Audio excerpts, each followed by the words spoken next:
Hello everybody, welcome back to WineupTV. What a treat you guys have today.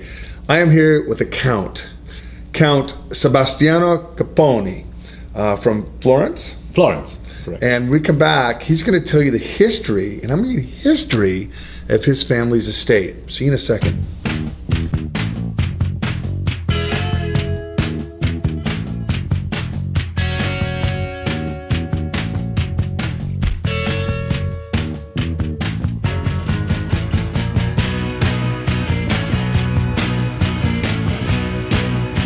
Count, welcome to Oregon. And Fabrizio, thank you for making this happen. Thank you. And this is kind of cool. I love interviewing people, and somebody has such pedigreed history. It's fascinating to talk to you. And hey, you guys, first of all, I know these are just postcards, but this is his family's estate, and it's just built in. 1520. Well, we purchased it. We purchased it in 1524. Purchased in 1524. What was the purchase price?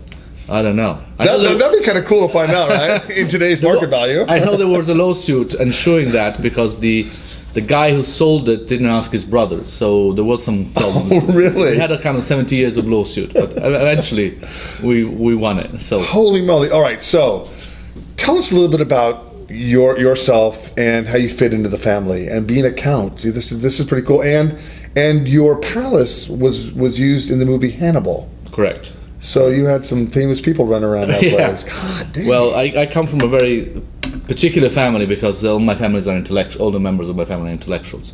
And my brother specifically, he's a book writer. He has actually made some presentation here in Portland as well with some of his books, mostly history books.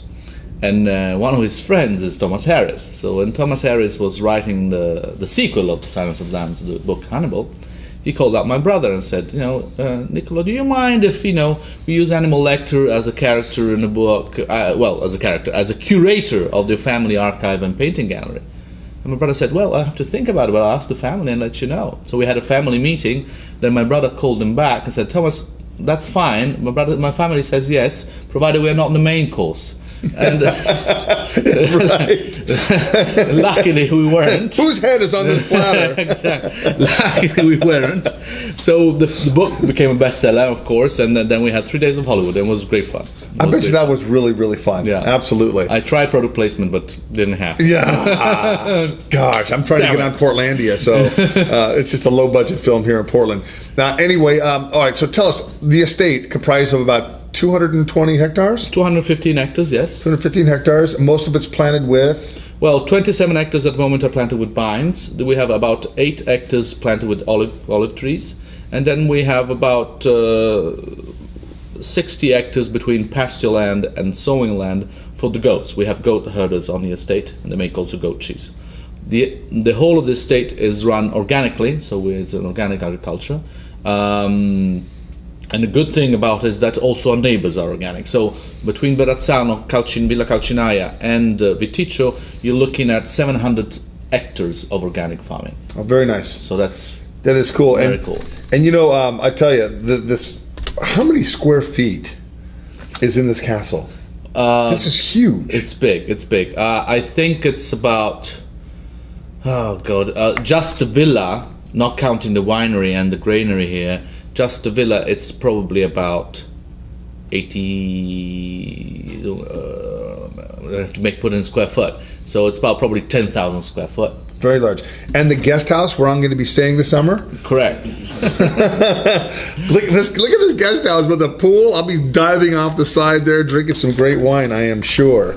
And then you live there in the summertime. Yes. And then about 35, 40 minutes away, you live in a palace. Yes. As every count should at least have one palace to live in, which is right on the river. Right on the river, right next to the Ponte Vecchio.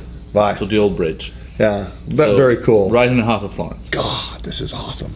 All right, so let's taste through your wines. Tell us a little bit about your philosophy with wine. Correct. Very pedigreed, goes back hundreds of years.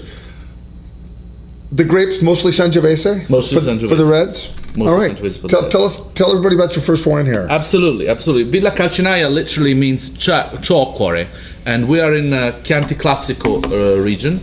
just north of Greve, just about 2 kilometers north of Greve, on the left bank of the river Greve, which is a more chalky, hence the name, kind of soil. And the first wine is a Chianti Classico. It's a Sangiovese with a 10% Canaiolo. Which is a pretty much traditional. Very traditional style, blending and traditional style of winemaking, because I use a big oak cask for the Sangiovese, and I only use the smaller barrels for the Canaiolo, 500-liter barrels for the Canaiolo. And then I do the blending in cement tanks. You know, it's a beautiful, good structure, good acidity, real nice flavor profiles on this. Very food-friendly wine. Looks like it's unfiltered? We do very bland filtration. Okay. Very bland, yes. We don't do very strict filtration. If we can avoid it, none if we can avoid it. And this is the 2010. This is a 2010, so a long ripening season. I believe that long ripening season usually make wines with more depth and more things going on, just because the plants had more time to mature the grapes. Yeah. I like this, Piero Capponi, 1446 to 1496. How many people have pictures of their family history on the back of a bottle like that? What a very cool thing to be able to do. Yeah, all the esoteric links between the members of the family in the back label and the wine have been made by my brother, who was the historian, of course. And he says that Piero Capponi is a classic of Italian history, so only too well that it should be on a Chianti Classico bottle. Absolutely. No, this is great. Wonderful. 1 for 1. You know, I just love the earthiness of this Sangiovese. It's just a beautiful. You can actually taste a little bit of the chalkiness, which is really indicative of this area. All right, second wine up is? Second wine up, it's 100% Sangiovese. It's a Chianti Classico Reserva 2009, so a warmer vintage compared to 2010. You can smell the little pruniness in there. And this is a selection of 2 blocks of Sangiovese vineyards of old vines. One block from the 1960 and the other block from 1975. And I age them separately in French oak, tonneau, and then I do the blending in cement. And the blending varies depending on the year. Sometimes, usually 1960 vineyard donates a more feminine touch to the wine, whereas the 1975 is much more masculine. It's on a grey clay soil, so the tannins tend to be sturdier there. But in 2009 blending, there's more of the 1960 vineyard than of the 1975. So it's very feminine grape, very feminine wine. Again, just like in Oregon with the 2009, so a very warm vintage here, you can taste the warmth of it. It's delicious. It's got a nice length, good structure. Not heavy on the tannins or the acidity, but these are wines, you know, warmer vintage. Those are the wines you want to drink up a little bit early. You don't want to lay them down for long periods of time. I define this wine a little bit like a ballerina. So the tannins are there, the muscles is there, but it's not flaunted upon you. It's very, very, very elegant. Very elegant. That's a great drinking now Sangiovese. Just a beautiful wine. Thank you very much. Yeah, wow. What do you know? What the retail in American dollars roughly? It should be around. The Chianti Classico should be around $22, and the Reserva it's usually about $35. Very affordable. Yeah. It's amazing the cost of you making the wines over there, putting them in a container, going through customs, to a distributor, to my wine shop, my wine bar right here. It's just amazing. I know. And they're still affordable, and that's the cool thing.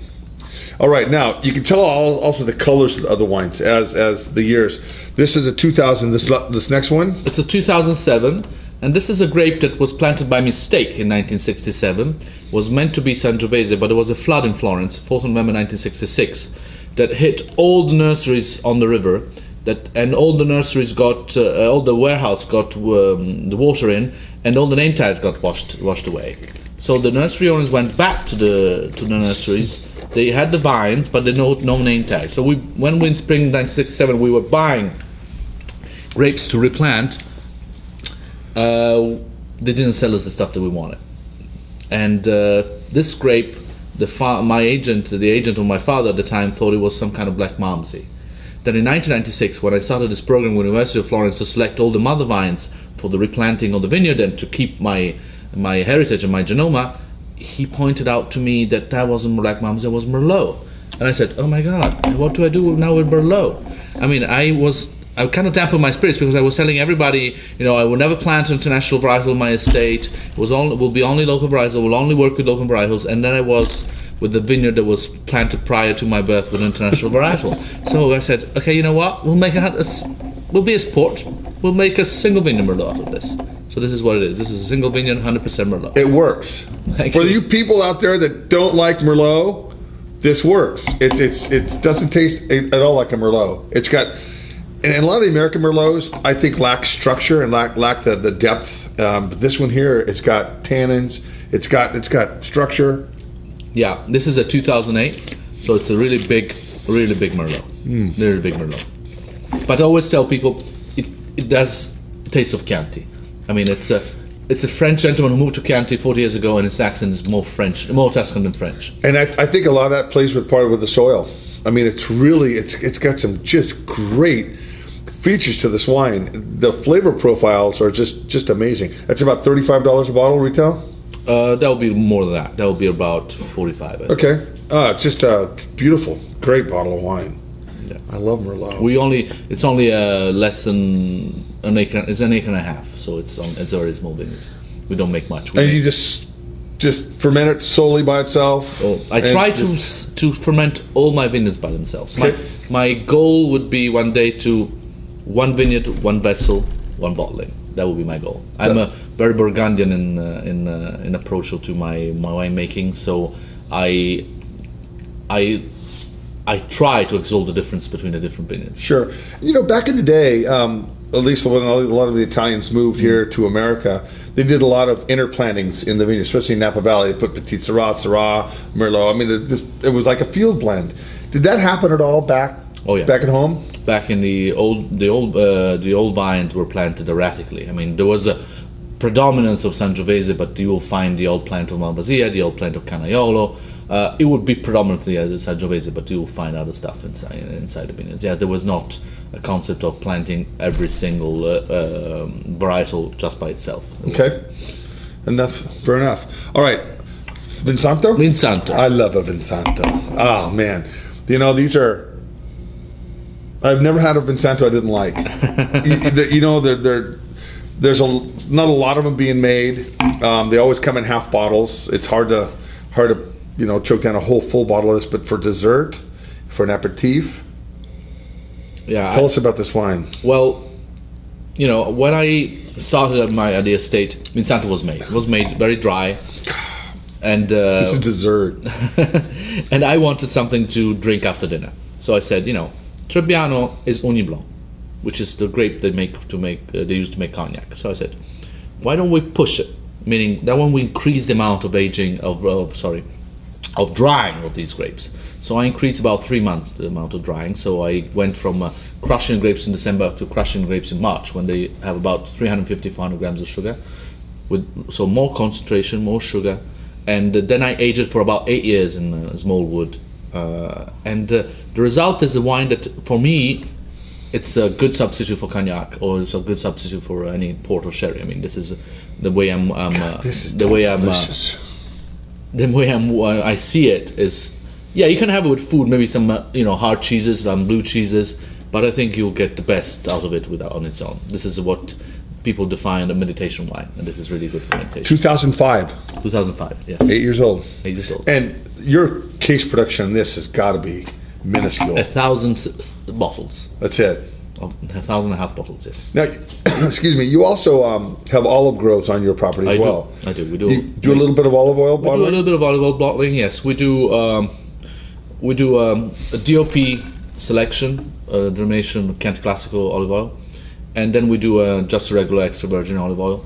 The DPOC collection goes in bottle, the extra virgin goes in cans, so it's more for using in the kitchen, whereas the DOP is very much for finishing olive. So the palace has both cooking oil and finishing oils, as it should. As it should. Do you export any of these olive oils? Yes, we do. We do export olive oil, vinegar, red wine vinegar. That we do, and then any balsamic? No, we don't do balsamic. Okay.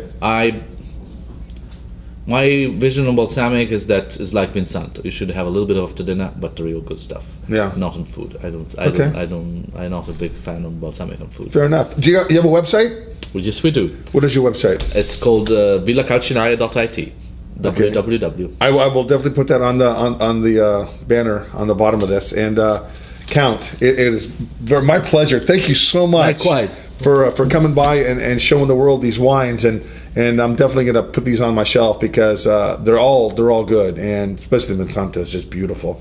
So anyway, hey guys, if you want any more information, give me a call. I will have all of his stuff on file. I will also have his email address, and if you ever go and you rent this place out, Of course. look at this place. You do. will not find this on Groupon. Anyway, guys, thank you very much for watching. And when we come back, we're gonna have another great person sitting next to me. Have a good week. Thank you.